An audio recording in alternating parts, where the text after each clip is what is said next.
आप देख रहे हैं इंडिया 29 स्टेट्स न्यूज। बढ़ते हैं न्यूज की तरफ।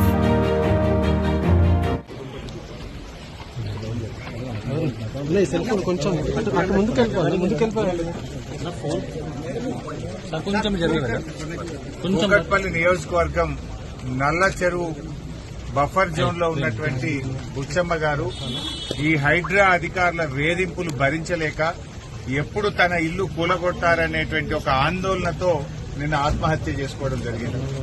ఇవాళ ఈ హైడ్రా పేరిట ఇప్పటికే 3 ఆత్మహత్యలు ఈ హైదరాబాద్ నగరంలో జరిగాయి. అంటే రేవంత్ రెడ్డి గారిని అడుగుతా ఉన్నా, ఇంకా ఎంతమంది నువ్వు చంపదలుచుకున్నావు? ఇది బుచ్చమ్మ ఆత్మహత్య కాదు, రేవంత్ రెడ్డి ప్రభుత్వం చేసిన హత్య. ఇది నీ యొక్క తప్పిదాల వల్ల, నీ యొక్క చర్యల వల్ల ఇవాళ వీళ్ళందరూ కూడా ఆత్మహత్యలకు పాల్పడతా ఉన్నారు. దేనికోసం నువ్వు చేస్తా ఉన్నావు? ఇంకా ఎంతమందిని పొట్టన పెట్టుకోదలుచుకున్నావు? ఎన్ని సమస్యలున్నాయి ఈ రోజు రాష్ట్రంలో? ఇప్పుడే గాంధీ ఆసుపత్రిలో మేము మా ఎమ్మెల్యే గారు రావడం లేట్ అయితే అక్కడ నిలబడి చూస్తా ఉంటే మెడికల్ షాప్ దగ్గర లైన్లలో నిలబడి మందులు కొనుక్కుంటున్నారు.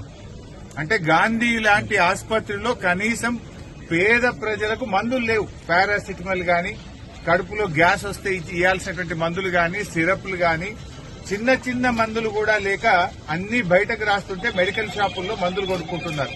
అంటే ప్రభుత్వ ఆసుపత్రుల్ని నిర్వీర్యం చేసిండు రేవంత్ రెడ్డి గారు. గవర్నమెంట్ హాస్టళ్లు, స్కూళ్లలో పిల్లలకు పురుగులు అన్నం పెడితే, నీళ్ల చారు పెడితే తినలేక స్కూల్ పిల్లలు రోడ్ల మీదకి వస్తున్నటువంటి తదితర వ్యాధులతో లక్షలాది మంది ప్రజలు బాధపడుతున్నారు.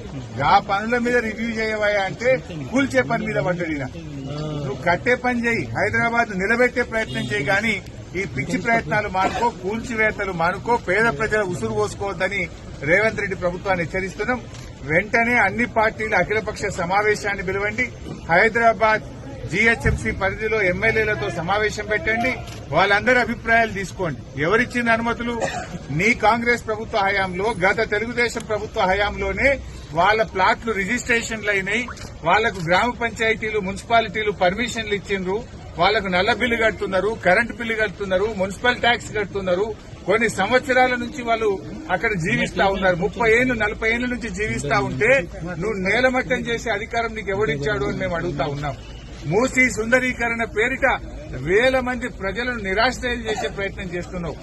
2013 భూసేకరణ చట్టం ప్రకారంగా ఎవరైనా పేదలను, నిర్వాసితులను వాళ్ళ ఇండ్లు తీసుకోవాలంటే వాళ్లకు ఇంటికి నష్టపరిహారం ఇవ్వాలి, వాళ్ళకు కొత్తగా డబుల్ బెడ్రూమ్ ఇల్లు కట్టియాలి, జీవనోపాధి కింద 5 లక్షల రూపాయలు ఇవ్వాలని నీ కాంగ్రెస్ ప్రభుత్వం 2013 చట్టం చెప్తా ఉన్నది.